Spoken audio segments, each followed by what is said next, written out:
Muchas personas con presión alta, antecedentes de infarto, insuficiencia cardíaca u otros problemas del corazón terminan teniendo la misma duda cuando sienten dolor.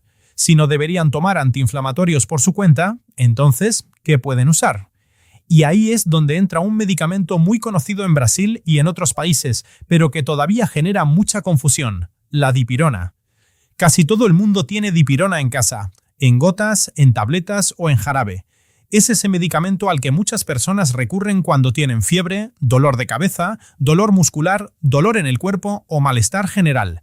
Pero lo que mucha gente no sabe es que, en muchas situaciones, la dipirona puede ser una opción más interesante que ciertos antiinflamatorios, especialmente en personas que ya tienen una enfermedad cardiovascular. Yo soy Edu Rodríguez, farmacéutico, bioquímico y educador en salud, y hoy quiero explicarte esto de una forma muy clara y sencilla. Quiero mostrarte cómo actúa la dipirona, para qué sirve, por qué muchas veces puede ser una mejor opción que varios antiinflamatorios en pacientes cardíacos y qué cuidados debes tener antes de usarla. Porque aunque sea un medicamento muy común, eso no significa que sea inofensivo ni que deba usarse sin pensar. Lo primero que necesito decirte es esto: la dipirona no es un medicamento simple solo porque sea popular. Se usa mucho justamente porque funciona bien en muchas situaciones comunes. Ayuda a aliviar el dolor, ayuda a bajar la fiebre y también tiene un efecto antiinflamatorio, aunque ese efecto antiinflamatorio no es tan fuerte como el de medicamentos como diclofenaco, ibuprofeno o nimesulida. ¿Y por qué eso importa tanto? Porque esos antiinflamatorios clásicos, que mucha gente toma como si fueran inocentes, pueden aumentar el riesgo de problemas cardiovasculares. Pueden elevar la presión arterial, empeorar la retención de líquidos, sobrecargar el corazón y, en algunas personas, aumentar el riesgo de infarto, accidente cerebrovascular y descompensación de la insuficiencia cardíaca. Y eso se vuelve aún más importante después de los 50 o los 60 años, cuando el sistema cardiovascular ya es más vulnerable. Entonces, cuando hablo de dipirona, no estoy diciendo que sea perfecta. Estoy diciendo que, en muchos contextos, puede ser una alternativa más segura que ciertos antiinflamatorios en personas con enfermedad del corazón. Y eso cambia mucho la vida real, porque el dolor aparece, la fiebre aparece, la inflamación aparece, y el paciente cardíaco también necesita alivio. Lo que no puede hacer es automedicarse con algo que aumente todavía más el riesgo de una complicación mayor. Ahora quiero explicarte de manera simple cómo actúa la dipirona dentro del cuerpo. Cuando sientes dolor, cuando tienes inflamación o cuando aparece fiebre, participan ciertas sustancias químicas. Entre ellas están las prostaglandinas. Estas sustancias participan en la inflamación, en la sensibilización del dolor y en la regulación de la temperatura corporal.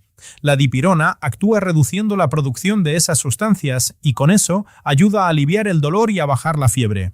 En la práctica, eso significa que puede usarse en situaciones muy comunes, como dolor de cabeza, dolor muscular, dolor articular, fiebre, dolor después de procedimientos y otros cuadros dolorosos en los que buscas alivio sin recurrir de inmediato a un antiinflamatorio que puede ser más agresivo para el corazón.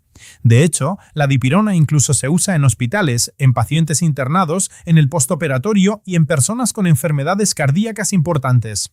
Eso ya te muestra que estamos hablando de un medicamento tomado en serio y muy utilizado en la práctica médica. Pero aquí viene un punto muy importante. Que la dipirona sea común no significa que deba usarse de cualquier manera.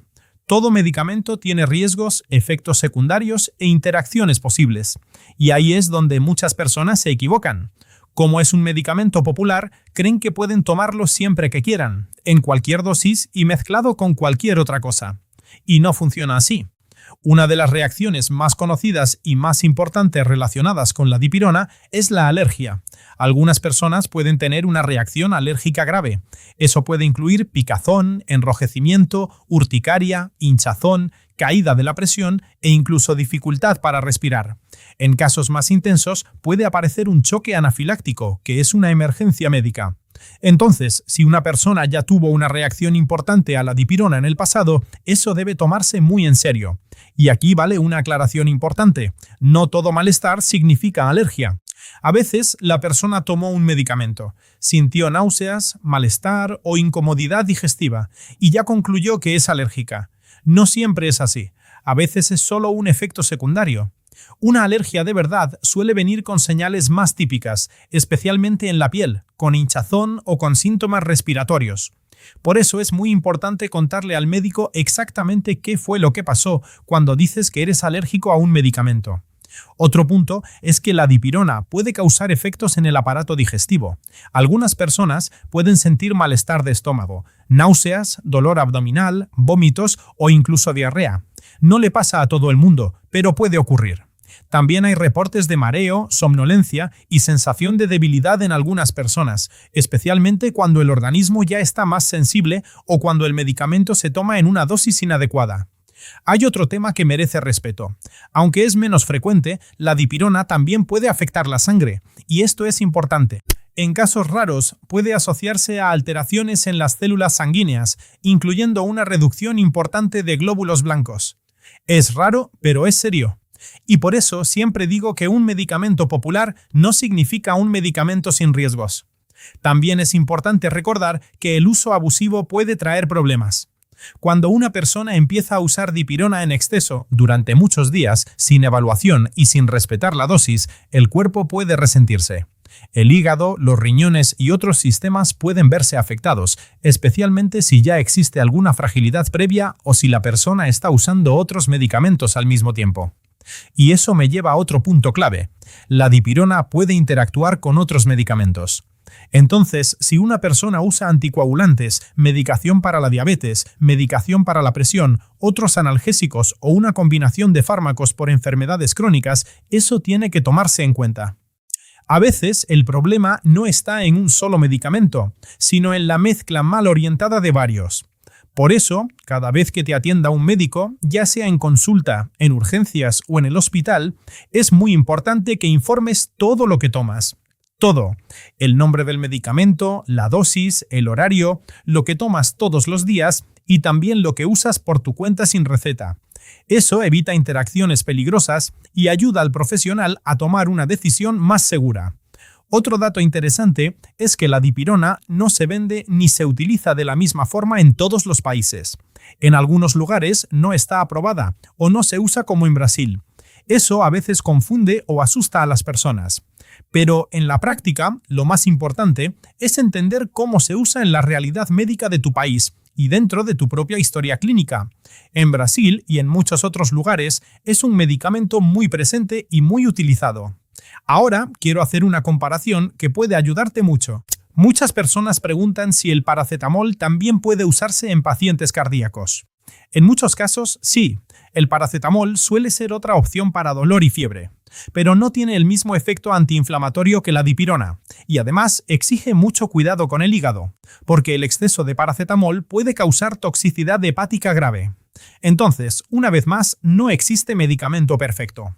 Existe el medicamento adecuado para la situación adecuada, en la dosis adecuada, durante el tiempo adecuado y para la persona adecuada.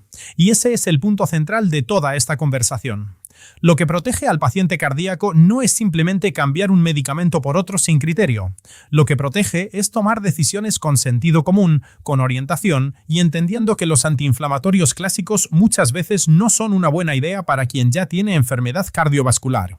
Me gusta reforzar esto porque mucha gente sigue automedicándose con diclofenaco, ibuprofeno, nimesulida y otros antiinflamatorios por dolor de espalda, dolor de rodilla, dolor de garganta o dolor muscular.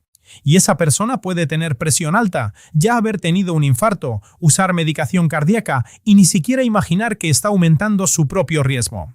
En ese contexto, hablar de dipirona como alternativa tiene mucho sentido. Pero quiero cerrar con un mensaje muy importante. Que la dipirona pueda tolerarse mejor en muchos pacientes cardíacos no significa que debas acostumbrarte a tratar cualquier dolor con medicamentos sin buscar la causa. El dolor frecuente es una señal, la fiebre repetida es una señal, el dolor articular persistente es una señal, el dolor muscular constante es una señal. El medicamento puede aliviar el síntoma, pero el cuerpo sigue pidiendo atención para el problema que está detrás. Así que, si tienes hipertensión, si ya sufriste un infarto, si tienes insuficiencia cardíaca, si usas anticoagulantes o varios medicamentos, no trivialices la automedicación. Ten un plan con tu médico. Pregunta qué analgésico tiene más sentido en tu caso. Pregunta qué deberías evitar. Pregunta qué dosis puedes usar si tienes fiebre o dolor. Puede parecer un detalle pequeño, pero puede evitar una complicación grande. Si tuviera que resumir todo esto en pocas frases, te diría lo siguiente. La dipirona es un medicamento muy útil para el dolor y la fiebre. Puede ser una mejor opción que muchos antiinflamatorios en pacientes con enfermedad cardiovascular, pero no está libre de efectos secundarios, riesgo de alergia o interacciones medicamentosas.